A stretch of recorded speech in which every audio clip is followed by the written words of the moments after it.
दर्शकवृन्द नमस्ते। प्राइम संवादमा यहाँलाई स्वागत छ। म कृष्ण मल्ल। फुटको सङ्घारमा पुगिसकेको सत्तारूढ दल नेपाल कम्युनिस्ट पार्टी नेकपा भित्रको झगडा एकाएक सामसुम भएको देखिन्छ र यो झगडा साँच्चै नै अन्त्य भएको हो अथवा अर्को लडाइँको सुरुवात हो, हामी यसमा केन्द्रित हुन गएका छौँ र यसको विश्लेषणको निम्ति हामीसँग हुनुहुन्छ राजनीतिक विश्लेषक मुमाराम खनाल। स्वागत छ यहाँलाई। धन्यवाद, नमस्कार।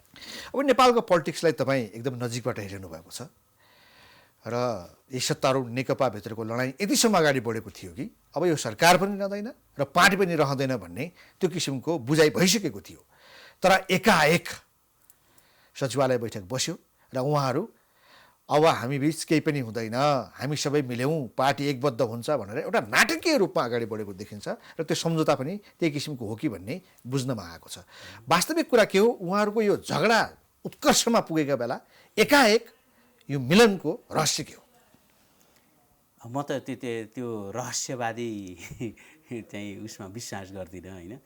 एकदमै सजिलो छ यो राजनीतिलाई नजिकैबाट बुझ्नु भएको छ भन्नुभयो होइन। वास्तवमा टाढा रहे पनि त्यो बुझ्नै पर्ने छ क्या नेपालको राजनीति। घर घरमा लकडाउन हुँदा पनि पस्छ होइन, पसेर सर्वसाधारणले पनि बुझ्ने हैसियतमा पुगेको छ राजनीति भनौँ न। किनभने 4-5जना मुख्य नेताहरूका वरिपरि मात्रै राजनीति घुमेपछि त्यो राजनीतिको परिभाषा नै यति विकृत भयो कि यो राजनीति भनेको यिनै 4जना नेताहरू हो भन्ने जसरी बुझिन्छ नि, अनि त्यो बुझाइले नै हाम्रो राजनीतिलाई चाहिँ झनपछि झन् विकृत बनाएको छ। ल अहिले तपाईँको प्रश्नमा जाने हो भने पहिलो कुरा त अध्यादेशका कारणले यो सबै आएको हो होइन। यसको सुरुवात त यसको चाहिँ जुन चाहिँ राजनीतिक खेलको यसको चाहिँ सुरुवात त ओलीजीले गर्नुभयो होइन, प्रधानमन्त्रीले गर्नुभयो र प्रधानमन्त्रीको यो सुरुवातसँगै नेकपाको सत्ता समीकरणभित्र रहेका मान्छेहरू भनौँ न, त्यो 4-5जना नेताको मैले जुन कुरा गरेँ ती मान्छेहरूलाई स्वाभाविक रूपले उद्वेलित बनायो। त्यहाँभित्र उहाँहरूका आफ्ना आफ्ना निजी गुटहरू छन् होइन। ती गुटहरू पार्टी एकताको लागि चाहिँ ती गुटहरूको एकता हो क्या खास। नेकपाको एकता भनेको कुनै पार्टी एकता होइन। त्यो एकताको पृष्ठभूमिमा तपाईँ एकपटक हेर्नुभयो भने उहाँहरूको चाहिँ पार्टीमा कुनै पनि छलफल भएन। केही नेताहरू बसे र जसले साँच्चै भन्नुहुन्छ भने अझ दोस्रो तहका केही नेताहरू पार्टी एकता गर्नुपर्छ भनेर लागेका पनि थिए, तर उनीहरूले थाहै नपाउने गरेर माथिबाट एकता भयो। उनीहरूले चाहिँ त्यो खालको बहस हाम्रा चाहिँ सैद्धान्तिक मान्यताहरूमा, हाम्रो साङ्गठनिक संरचनाहरूमा, हाम्रो कल्चरको बारेमा हामीले चाहिँ संयुक्त कार्यक्रम गर्दै एउटा एकतासम्म चाहिँ पुग्नुपर्छ भन्ने जो मान्यता राख्नुहुन्थ्यो उहाँहरूले थाहै पाउनु भएन त्यो एकताको। भन्नुहोस् न, अझै माथिबाट एकता भयो अकस्मात, तपाईँले भने जस्तो एकाएक एकता भयो। र त्यो एकताले स्वाभाविक रूपले के हो भन्नुहुन्छ भने त्यो एकताले बोकेका जुन गुटहरू थिए, त्यो एकतामा सम्मिलित गुटहरू थिए, ती गुटहरूको जुन नेतृत्व गर्नुहुन्छ उहाँहरूको व्यवस्थापनलाई नै आज नेकपाको राजनीति भनिएको छ। यथार्थमा त्यो राजनीति होइन। नेकपा कहिले बिउजिन्छ, त्यसका लाखौँ कार्यकर्ता भन्नुहुन्छ उहाँले, उहाँहरूको चाहिँ काम के हो होइन। हाम्रोमा चाहिँ थुप्रो नेताहरू छन् भन्नुहुन्छ, ती नेताहरूको काम के हो मैले त्यो बुझेको छैन। त्यो एकाएकको अर्थ के हो भन्नुहुन्छ भने उहाँहरूको जुन गुटको चाहिँ समीकरण बिग्रिएको थियो अध्यादेशपछि अलिकति चाहिँ उहाँहरूको त्यो विवाद भनौँ न, त्यो विवादको मुख्य जरो त त्यो मिल्यो होइन। फिर्ता लिएपछि त मिल्यो नि एक प्रकारले, तर मिले पनि त्यसले जुन हल्लायो नि त्यो हल्लिएकोमा कति राजनीति गर्न सकिन्छ भनेर उहाँहरूले केही एक्सर्साइज गर्नुभयो। तर उहाँहरूको सचिवालयको समीकरण दिनदिनै बदलिया छ। हेर्नुहोस् न, आज ओली अल्पमतमा हुनुहुन्छ, अर्को दिन बहुमतमा हुनुहुन्छ। त्यसका त्यो गुट जस्तो सचिवालयको गुट छ नि त्यसको सेम चाहिँ फेरि थाई कमिटीमा आउने हो। हेर्नु त्यही सचिवालयमा चाहिँ ओली अल्पमतमा हुनुहुन्छ भने त्यो चाहिँ थाई कमिटीमा पनि अल्पमतमा जान्छ त्यो होइन, र त्यो सेन्ट्रल कमिटीमा पनि त्यही कम्पोजिसन जाने हो। र सचिवालयमा किनभने त्यो गुटको चाहिँ एकता, यसलाई राम्रोसँग बुझ्न के आवश्यक छ भने गुटको एकता भएको हुनाले त्यस्तो भएको। र सचिवालयको चाहिँ जुन सिनारियो देखियो त्यो चाहिँ थाई कमिटी हुँदै अब सेन्ट्रल कमिटीमा पनि त्यही जान्छ र अझ प्रदेश कमिटीहरूमा पनि त्यही जान्छ। किनभने उहाँहरूका गुटहरू यसरी चाहिँ थाई गुटहरू छन्, थाई पार्टी छन् भनौँ न उहाँ त्यहाँ होइन। 3-4वटा जुन थाई पार्टी छन् ती थाई पार्टीको चाहिँ कोअर्डिनेसन मात्रै हो नेकपा। त्यो यथार्थमा त्यसलाई मैले पोलिटिकल पार्टी भन्दिनँ होइन। त्यो युनिफर्मिटी छैन त्यहाँ। त्यो दस्तावेज पनि उहाँहरूले अझै त्यसको चाहिँ मूल डिरेक्सन भन्नुहोस् न, त्यो जनताको बहुदलीय जनवाद अथवा माओवादीले बोकेको 21औं शताब्दीको सैद्धान्तिक चाहिँ जनवाद विवाद उनीहरूको आदि कायमै छ। इत्यादि। यी कुराहरूमा चाहिँ उहाँहरूको एउटै बिन्दुमा त्यो कन्भर्जेन्ट चाहिँ छैन होइन। त्यो सैद्धान्तिक कन्भर्जेन्ट नहुने एउटा समस्या छ। त्यो भए पनि हिजो त एउटा सैद्धान्तिक कन्भर्जेन्ट त थियो नि एमालेमा त, पूर्व एमालेमा त होइन। तर पनि त्यहाँ थाई गुटहरू थिए होइन। ती थाई गुटहरूको समीकरण मिलाउने, जबसम्म राजनीतिमा थाई गुटहरूको समीकरण मिल्छ नि, त्यो मिलाउने मात्रै कामलाई राजनीति भनिन्छ नि, तबसम्म तपाईँले भने जस्तो त्यो एकाएक हुन्छ। त्यो हामीले थाहा कसैको चाहिँ त्यो प्रेडिक्टेबल हुँदैन, त्यो अनुमान गर्न लायक हुँदैन। अनुमान गर्ने कुरा त के हो भने त्यसका सम्पूर्ण कम्पोनेन्ट्सहरूलाई चाहिँ हेरेर हामीले चाहिँ अनुमान गर्नका लागि त त्यसको विकासक्रम आकार बिनाको भाँडोमा पानी बगेपछि कतातिर त्यो जान्छ भन्ने थाहै हुँदैन। त्यसमाले नेकपाको कुनै आकार छैन। पानी त्यहाँ हालेपछि यसले ठ्याक्कै निश्चित यो आकार लिन्छ भन्ने भन्न नसकिन्छ। एउटाका स्वार्थमा, एउटा मान्छेका स्वार्थमा जब जान्छ उसले पुरै गडबड गरिदिन्छ के। एउटा मान्छेको त्यहाँभित्रका जुन मैले भने त्यो 5 जना 4 जना जुन नेता छन् होइन, उनीहरूको स्वार्थमा अलिकति मात्रै तलमाथि हुन बित्तिकै नेकपामा एउटा पहिरो गइहाल्छ। भनेपछि यो द्वन्द्व समाधान भयो भन्न सकिएन। हुँदैछ। त्यो त द्वन्द्व समाधान हुनको लागि त तपाईँ कार्पेट मुनि हालिएछ के। अहिले चाहिँ ती समस्याहरू जति पनि छन् त्यसलाई कार्पेट मुनि हालेर समाधान भयो भन्नुभएको छ उहाँहरू होइन। यथार्थमा त उहाँहरूको चाहिँ त्यो गुटीय चाहिँ स्वार्थ होइन, त्यो हाम्रा चाहिँ माथिल्ला नेताहरूको त्यो गुटीय स्वार्थ त कुनै पनि बेला रिओपन हुन्छ, कुनै पनि बेला चाहिँ क्लोज हुन्छ। किनभने उहाँहरूले त्यसलाई कुनै सैद्धान्तिक चाहिँ आधार दिन सक्नुहुन्न उहाँहरू। अब केही घटनाक्रमहरूलाई अझै मेन रूपमा हेरौँ। अब यी जस्तो अघि नै यहाँले भनिसक्नुभयो, ओलीज्यू केही दिन अगाडि अल्पमतमा हुनुहुन्थ्यो, दोस्रो दिन बहुमतमा पुग्नुभयो सचिवालयमा। एउटा पात्र हुनुहुन्छ वामदेव गौतम। वामदेव गौतमज्यू ओलीज्यूलाई दुवै पदबाट राजीनामा गराउनको निम्ति सबैभन्दा चर्को आवाज उठाउने नेता हुनुहुन्छ। तर दोस्रो दिन उहाँ ठ्याक्कै ओली कित्तामा गएर उहाँको रक्षा गर्न थाल्नुभयो। यो चाहिँ के होला? मैले उहाँको चाहिँ व्यक्तिगत कुराहरू चाहिँ त गर्न चाहन्न होइन। तर वास्तवमा के हो भने पूर्व एमालेको नेताहरूमध्ये 3 जना व्यक्तित्व, प्रमुख व्यक्तिहरू प्रधानमन्त्री भइसक्नुभयो होइन। अब त्यसमा रहेका चाहिँ शीर्षस्थ नेताहरूमध्ये आरके मैनाली, सिपी मैनाली पार्टीबाट बाहिर जानुभयो र त्यो मालेकालका केही सीमित नेताहरूमध्ये अब प्रधानमन्त्री बन्न बाँकी उहाँ हुनुहुन्छ, जो समकालीन नेताहरूमध्ये। र त्यो उहाँलाई चाहिँ त्यो जुरिरहेको छैन कि त्यहाँभित्रको जुन समीकरण हो त्यो समीकरणमा उहाँ जता जानुहुन्छ त्यतैले बहुमत पाउने अवस्था थियो। तर अहिले त उहाँको समूह चाहिँ खिँदै करिब वामदेव एक्लै जस्तो बन्नुभएको छ होइन। उहाँको पनि समूह थियो, अलिअलि ठुलो समूह थियो, तर त्यो समूह चाहिँ अलिक पृथक थियो होइन। उहाँको चाहिँ मालेकालमा त उहाँले पार्टी नै फुटाउँदाखेरि पनि ठुलो पङ्क्ति लिएर जानुभयो नि त होइन। त्यति ठुलो चाहिँ पङ्क्तिलाई त उहाँले 1-2 वर्ष पनि त्यसलाई अडाउन पनि सक्नु भएन होइन। भन्दाखेरि उहाँ चाहिँ एउटा कुशल नेतृत्व, त्यसलाई चाहिँ एउटा सैद्धान्तिक आकार दिने, त्यसलाई एउटा संरचनाको आकार दिने त्यो तहसम्म उहाँको चाहिँ त्यो बुझाइ होइन रहेछ। र त्यसपछि उहाँ चाहिँ एउटा एक खालको पार्टीमा आइसोलेसनमा पर्नुभयो। त्यो पार्टी फुटाइसकेपछिको मनोविज्ञान हुन्छ नि होइन। पार्टी विभाजनको मनोविज्ञान के हुन्छ भने त्यसलाई चाहिँ जतिसुकै आए पनि, अहिले त्यो रामबहादुर बादल छन् होइन, उनीले पार्टीबाट त्यो आइसकेपछि त्यसलाई एसोसिएट मेम्बर मान्ने चलन छ होइन। त्यो हामीमा अब संलग्न मात्रै भएको हो, हाम्रो मेम्बर होइन भन्ने चाहिँ एकदमै त्यो आइसोलेसनमा पर्छ। अझ यस्ता पार्टीहरूमा त के हुन्छ भने सबै पार्टीहरूमा एउटा अलिकति मात्रै पृथक कुराहरू राख्यो भने पार्टीमा सबैतिर चाहिँ उसको बारेमा चाहिँ अनर्गल प्रचार गरिदिन्छ मुख्य नेताले नै, उसलाई एक्ल्याउने प्रयास। सबै पार्टीमा त्यही छ, साना ठुला सबै पार्टीमा त्यही छ। हेर्नुहोस्, आफूभन्दा अलिकति फरक भयो भने तलसम्म चाहिँ त्यसका चाहिँ दोषहरूलाई मात्रै चाहिँ हाइलाइट गरिदिएर त्यसलाई पार्टीबाट आइसोलेट गरिदिन्छ। त्यो षड्यन्त्रकारी कार्यशैली छ कि त्यो षड्यन्त्र गरेर पार्टीमा नेता हुने। अनि त्यो षड्यन्त्रको नेता हुनमा त वामदेवजी भन्दा अरू नै माहिर थिए होइन, अरू नै माहिर छन्। त्यसमाले त्यो षड्यन्त्र पनि उहाँको पुगेन होइन। यदि हामीले चाहिँ त्यसलाई षड्यन्त्र मान्ने हो भने कोट अनकोट गरौँ त्यसलाई। त्यस हुनाले चाहिँ वामदेवजीको के भयो भने त्यो प्रधानमन्त्री बन्ने आकाङ्क्षा चाहिँ त्यो रहिरह्यो क्या उहाँको।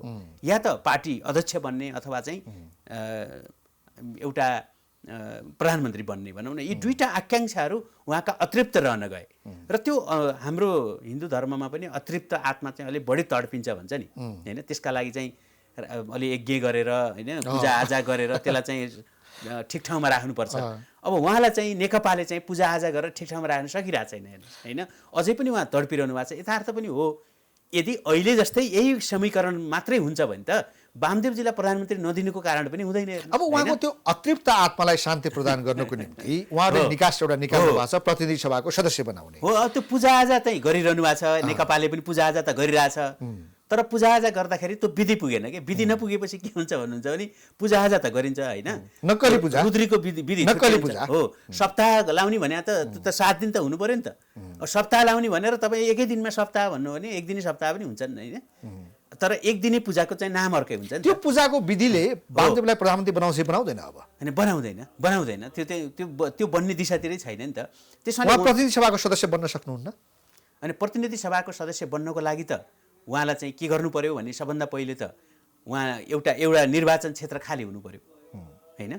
त्यो निर्वाचन क्षेत्रबाट चाहिँ लडेर चाहिँ आउनु पर्यो नि त। उहाँ चाहिँ प्रत्यक्ष निर्वाचन असल मनसायले उहाँलाई त्यसो भनिएको होइन। उहाँले चाहिँ अहिले नै उपनिर्वाचनहरू त भयो नि त होइन। अब कसैले राजीनामा गरेर उपनिर्वाचनबाट उठेर आउनुभयो भने त अब उहाँ चाहिँ प्रतिनिधि सभा सदस्य हुनुहुन्छ, उहाँको लागि चाहिँ बाटो खुल्यो।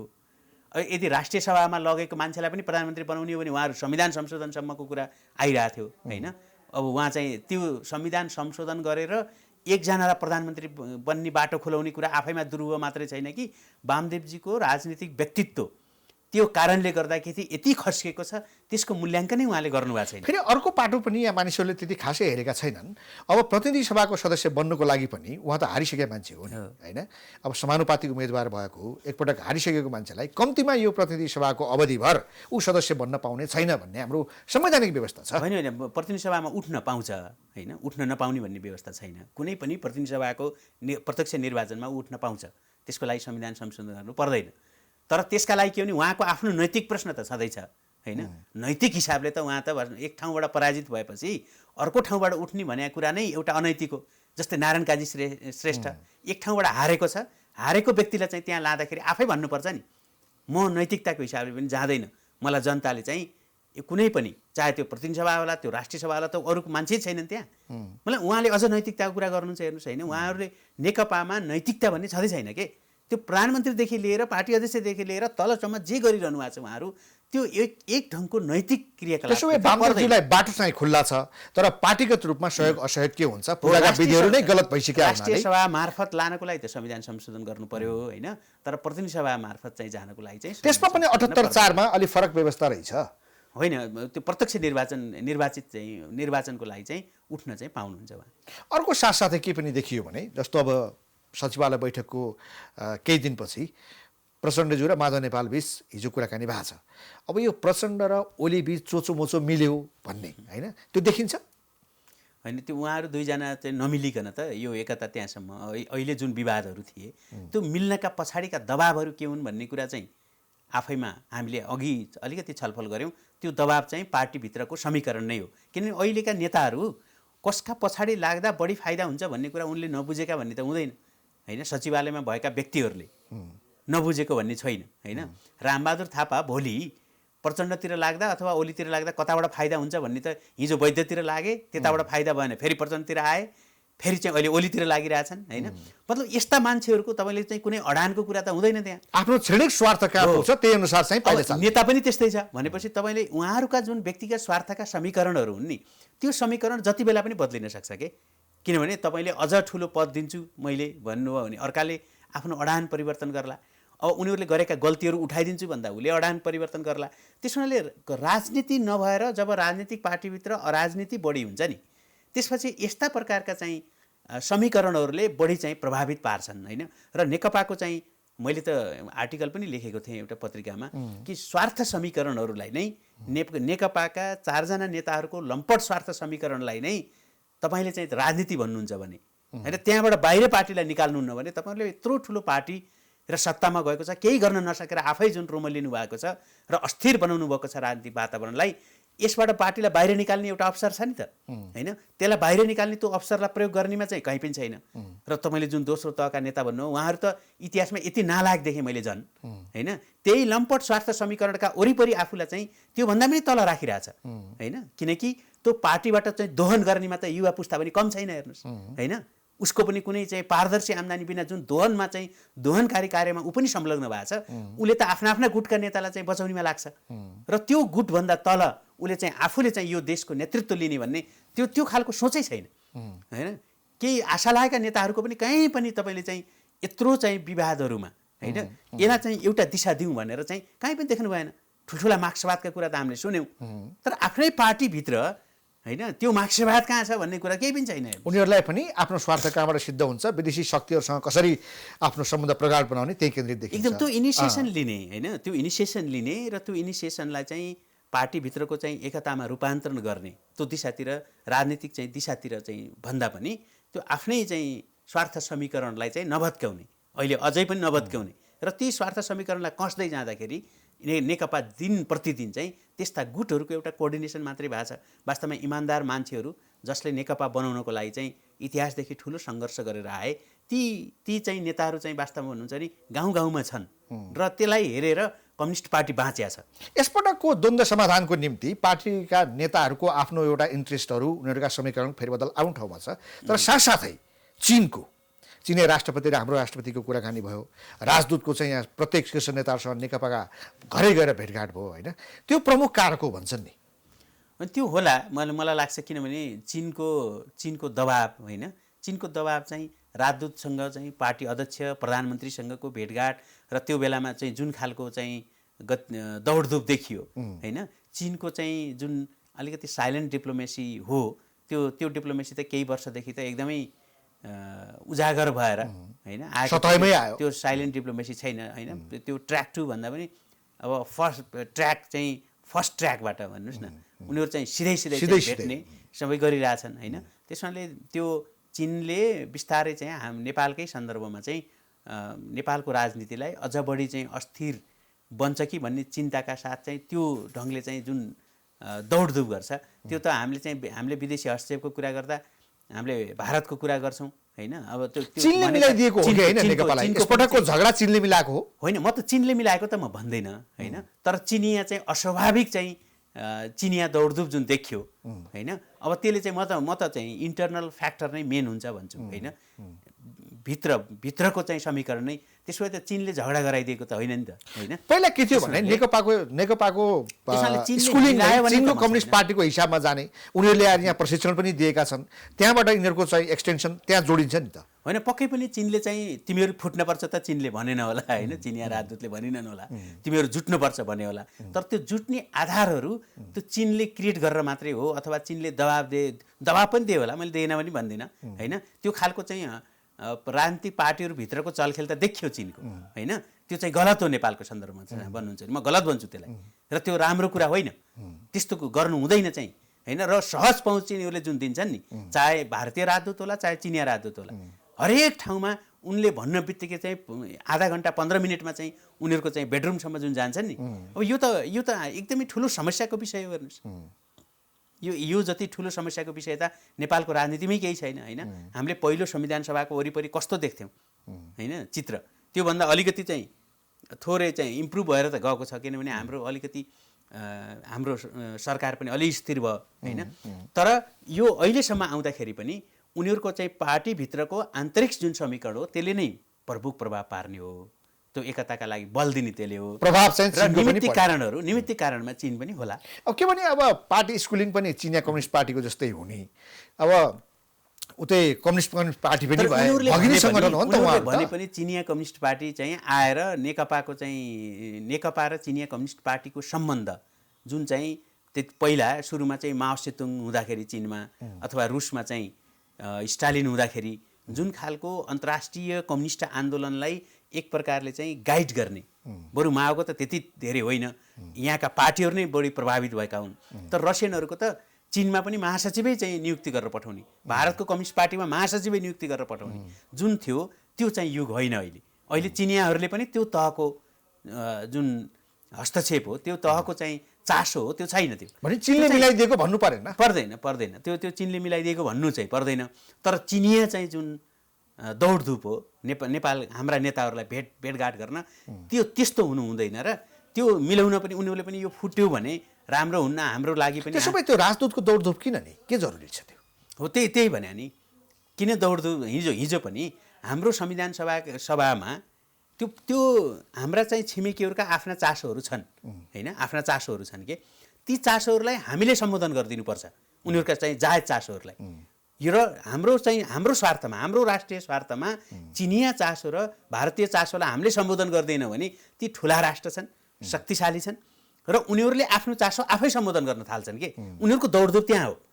उनीहरूको जुन चासो छ, सुरक्षा चासो होला, उनीहरूको आर्थिक चासो होला, होइन, यी चासोहरू के हुन् भन्ने कुरा चाहिँ एउटा चाहिँ डिप्लोमेटले चाहिँ आइडेन्टिफाई गर्ने कुरा हो। तर हामी जस्तो मान्छेले हामीले जुन तिमीहरू यसै गर भनेर दबाब दिने काम छ। हामीले चाहिँ राजनीतिक ढङ्गले हामीले व्याख्या गर्दा हामी चाहिँ त्यो डिप्लोमेसीको निटिग्रिटीमा भन्दा पनि हाम्रा छिमेकी देशहरूको जुन राजनीतिक चाहिँ गतिविधिहरू हुन्छ, त्यो राजनीतिक गतिविधि उनीहरूका आफ्ना राष्ट्रिय स्वार्थमा जोडिएर जहाँ देखा पर्छन्, त्यसमा चाहिँ हामीले नै आफैले चिनेर तिनीहरूलाई सम्बोधन गर्नुपर्छ र एउटा दूरीमा राख्नुपर्छ।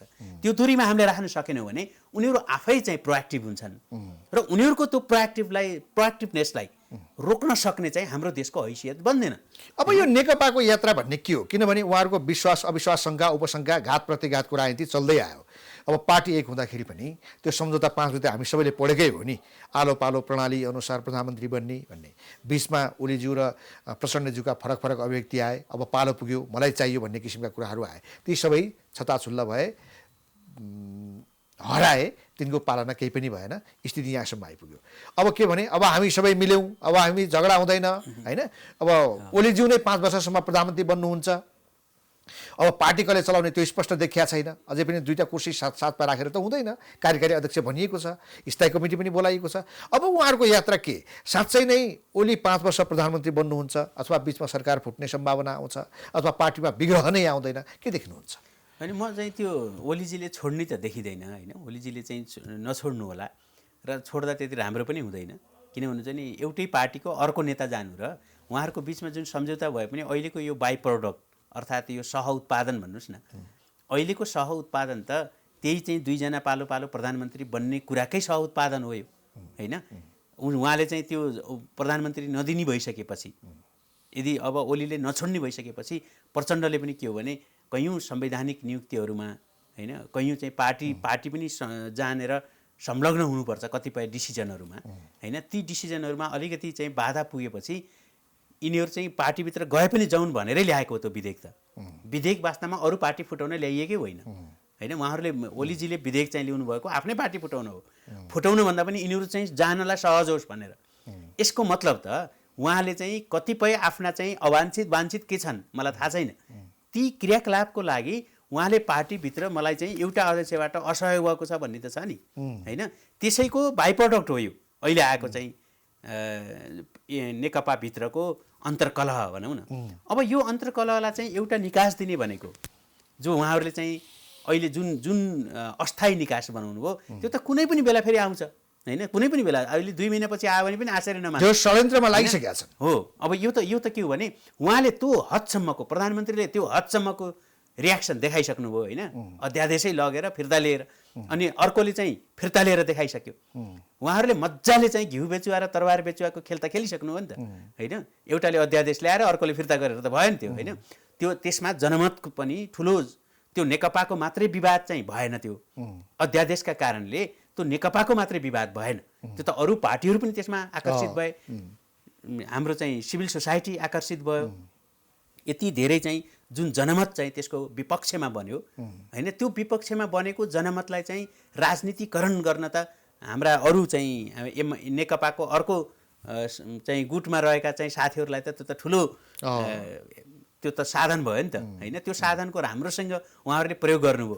त्यो प्रयोग गरिसकेपछि यसलाई चाहिँ प्रधानमन्त्रीबाट हटाउनेसम्मको चाहिँ खेल खेल्न सकिन्छ कि भनेर लाग्नुभयो, होइन। त्यहाँसम्म उहाँहरू सक्नु भएन भनेपछि त्यो त फेरि घुमेर अर्को सङ्घर्षको अर्को प्रारूपबाट आउँछ नि त त्यो त। अबका खेलहरू के हुन सक्छन्?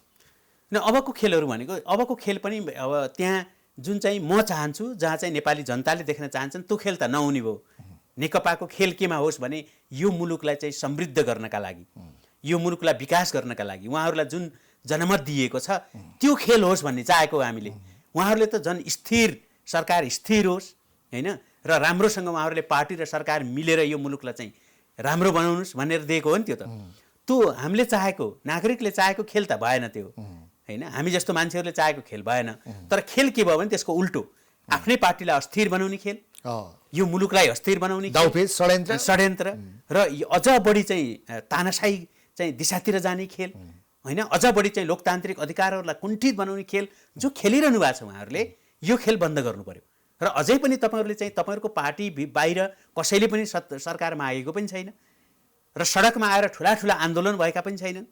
यद्यपि त्यो आन्दोलन गर्नुपर्ने दिन आइसकेको छ होइन, जे जसरी चाहिँ सरकार चल्दैछ र जे जसरी डेलिभरीको परिस्थिति आउँदैछ त्यो स्थिति आउनुभन्दा अगाडि होइन अहिले चाहिँ नेकपाको अस्थिरताले गर्दा यस्तो कोरोनाको महामारीमा कुनै पनि एउटा सरकार चाहिँ गएर अर्को सरकार बनाउनु त्यो चाहिँ वास्तवमा चाहिँ त्यो जनताको हितमा पनि छैन, त्यो मुलुकको हितमा पनि छैन। तर हाम्रो प्रधानमन्त्री पनि त सुध्रिनु पर्यो नि त, आफै प्रधानमन्त्री भएर आफै चाहिँ त्यस्तो नचाहिने खेलहरू खेल्ने होइन र अझ डेलिभरी कसरी गर्ने भन्नेमा प्रतिक्रिया मात्रै दिने। उहाँले प्रतिक्रिया किन दिनु परेको छ? कहिले मिडियासँग लड्या छ हेर्नुहोस्, कहिले कोसँग लड्या छ, आफूले गर्न सक्नु। उहाँले अब एउटा प्रतिबद्धता गर्नुभएको छ, यस्ता किसिमका खेलहरू हामी पार्टीभित्र पनि खेल्दैनौँ, जनतासँग देशसँग पनि खेल्दैनौँ। होइन उहाँहरूको प्रतिबद्धता त्यसमा विश्वास गर्न सकिने आधार छ। म त गर्दिनँ, किन भन्नुहुन्छ नि उहाँहरूले प्रतिबद्धता त 62-63 सालमा के भन्नुभयो? त्यही भन्नुभयो हेर्नुहोस् होइन। अब हामी सुध्र्यौँ, हामीले बल्ल बुझ्यौँ राजनीति, त्यसपछिका सम्पूर्ण घटनाक्रममा उहाँहरू सुध्रिनु भयो? कहीँ देख्नुभयो तपाईँ? उहाँहरूको भ्रष्टाचार चाहिँ कम भयो कि बढ्यो? पार्टीभित्रको तिगडमबाजी के होला? अनि त्यसपछि उहाँहरूको चाहिँ कहीँ पनि उहाँहरू सुध्रिने कतै पनि त उहाँहरू सुध्रिनै सक्नुहुन्न, किनभने उहाँहरूको त्यो रगतमै भ्रष्टाचार छ, रगतमै गुटबाज छ। उहाँहरूको त्यो रगतलाई चाहिँ पुरै निकाल्दाखेरि उहाँहरूको चाहिँ मृत्यु हुन्छ होइन, उहाँहरूको मृत्यु हुन्छ, राजनीतिक मृत्यु हुन्छ। किनभने उहाँहरू त्यही भ्रष्टाचारको जगमा उहाँहरूको चाहिँ पुरै राजनीतिक नेतृत्व निर्माण भएको छ। उहाँहरूको चाहिँ त्यो भ्रष्टाचार र त्यो व्यथितिमा टेकेर उहाँहरू चाहिँ लिडर बन्नुभयो। त्यसमाले उहाँहरूलाई त्यो व्यथिति हटाइदिने बित्तिकै त उहाँहरू पनि गर्लाम गर्नु ढल्नुहुन्छ। त्यो उँचो व्यक्तित्व नै जहाँबाट बनेको छ, नेपालको चाहिँ राजनीतिलाई चाहिँ लगानी गर्ने, नेपालको राजनीतिलाई हुने नहुने सबै काम गरेर जुन राजनीतिलाई चाहिँ प्रदूषित बनाउनु भएको छ, त्यो प्रदूषित राजनीतिको सबभन्दा उच्च तहमा जुन गएर बसेको छ, अनि त्यो कसरी चाहिँ दोषमुक्त र त्यसलाई चाहिँ रगतमै भ्रष्टाचार छ भनेर यतिसम्मको कडा शब्द तपाईँले भनिसक्नु बिल्कुल होइन। अब यस्तोलाई त किन राख्ने? अब विपक्षीहरूको पनि एउटा तयारी छ। र अन्तिम प्रश्न, काङ्ग्रेस लगायत अहिले नवगठित जनता समाजवादी होइन राप्रपा एक ठाउँमा बसेका छन्, सरकार विरुद्ध सङ्घर्ष गर्ने भनेका छन्, के छ उनीहरूको त्यो चलिरहेको छ। त्यो कतिको शक्तिशाली होला, के उद्देश्यले बन्यो, कहिलेसम्म टिक्छ, त्यो आफ्नो ठाउँमा छ। तर रगतमै भ्रष्टाचार भएको, जनताप्रति उत्तरदायी नभएको, देशप्रति चिन्तित नभएको र केवल आफ्नो मात्रै स्वार्थ हेर्ने, आफ्नो गुटलाई मात्रै हेर्ने त्यस्ता किसिमका नेताहरू पार्टी सरकार छन् भने त विपक्षीहरूले तयारी गरेको जो अभियान छ त्यसलाई त सबैले साथ दिनु पर्यो नि होइन? होइन, हामीले चाहिँ अहिले के हो भन्दाखेरि 5 वर्षको लागि नेकपाले सरकार चलाउने म्यान्डेट पाएको छ र ऊ चाहिँ चाहे त जतिसुकै खराब होस्, हजुर जतिसुकै खराब होस्, जनताले त जति बेला नै हटाउन सक्छ, जनताले हटाउन सक्छ, तर काङ्ग्रेसले हटाउन त सक्दैन होइन। काङ्ग्रेसले अहिले तपाईँले चाहिँ उसले गैर संवैधानिक कामहरू गर्यो भने त त्यसको सङ्घर्षको प्रारूप कस्तो हुन्छ त्यसले गर्ने हो, त्यसले डिफाइन गर्ने हो। कि त सदनले हटाउनु पर्यो, सदनको बहुमतबाट चाहिँ हटाउनु पर्यो होइन, हटाउन नसक्ने भने होइन मैले। नेकपाको कि त नेकपाले चाहिँ नेकपा भित्रैबाट चाहिँ सरकार बन्ने हो, त्यसको लागि त हामीले भन्नै पर्दैन, त्यो त 5 मिनटमा अहिले नै गर्न सक्छ। उनीहरूको संसदीय दलको मिटिङ बोलाएर प्रधानमन्त्री फेर्ने अथवा व्यवस्था फेर्ने यी भनेका कुराहरू कि त तपाईँ सदनबाट चाहिँ अहिले गर्नु पर्यो तपाईँ होइन। 2/3बाट संविधान चाहिँ रिराइट पनि त हुनसक्छ नि होइन, 2/3 भयो भने त्यसका लागि त संसद छ त हाम्रो होइन। र अर्को सडकमा त कुनै नियम हुँदैन हेर्नुहोस्, सडकले फाल्न पनि सक्छ, अर्को व्यवस्था ल्याउनु पनि सक्छ, कम्युनिस्ट तानाशाही व्यवस्था पनि ल्याउन सक्छ चीनमा जस्तै होइन, एकदमै लोकतान्त्रिक व्यवस्था। दोस्रो विकल्पको सम्भावना देखिन्छ सडकको होइन, सडकको सम्भावना त उहाँहरूका क्रियाकलापमा भर पर्छ, अहिले नेकपाका क्रियाकलापमा भर पर्छ। आजै सडक सङ्घर्ष त्यो रूपमा जाने त छैन, बनेकै छैन त्यो स्थिति होइन। अहिलेसम्म डेलिभरी गरेन भन्ने त त्यो तमाम चाहिँ त्यो सरकारको पनि सायद मलाई लाग्छ सरकारका मन्त्रीहरूले पनि भन्छन् होला होइन, डेलिभरीमा यो सरकार पूर्णतया असफल भयो र यसले जे भनेको थियो त्यसमा सम्पूर्ण असफल भयो। त्यो सरकार थाहै हुन्छ भन्ने त्यो थायित्वमा पनि प्रश्न चिन्ह लगाइसक्यो भनेपछि यो सरकार यति कमजोर 2/3 बहुमत सहितको बनेको सरकार अहिलेसम्म आउँदाखेरि सबैभन्दा कमजोर सरकारको रूपमा बनिरहेछ। अब ओलीले साँच्चै नै म सुध्रेँ भन्ने हो भने त त्यो सुध्रेको देखिनु पर्यो होइन। उहाँका चाहिँ त्यो सल्लाहकारहरूको टिम छ हेर्नुहोस् होइन, उहाँले हकार्ने सल्लाहकारहरू, साँच्चै नै सल्लाह दिन सक्ने सल्लाहकारहरू के ओलीसँग डराउँछ?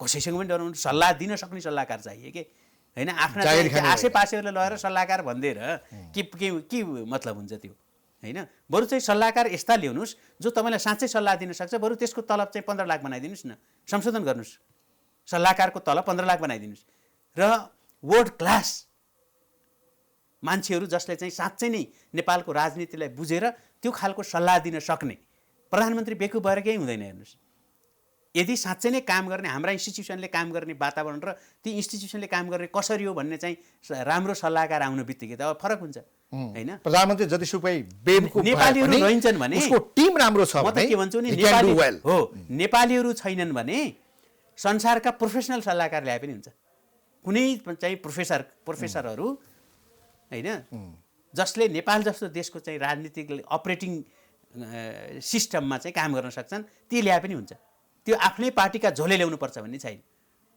हुन्छ हाम्रो यो छलफल हाम्रो निष्कर्ष उहाँहरूले पनि सुन्नुभयो होला समय दिनुभयो हार्दिक धन्यवाद हस् हस् धेरै धेरै धन्यवाद दर्शकबिन प्राइम संवादमा हामीसँग राजनीतिक विश्लेषक मुमाराम खनाल हुनुहुन्थ्यो उहाँसँगको कुराकानी सकिन्छ हामी सबैलाई बिदा दिनुहोस् नमस्ते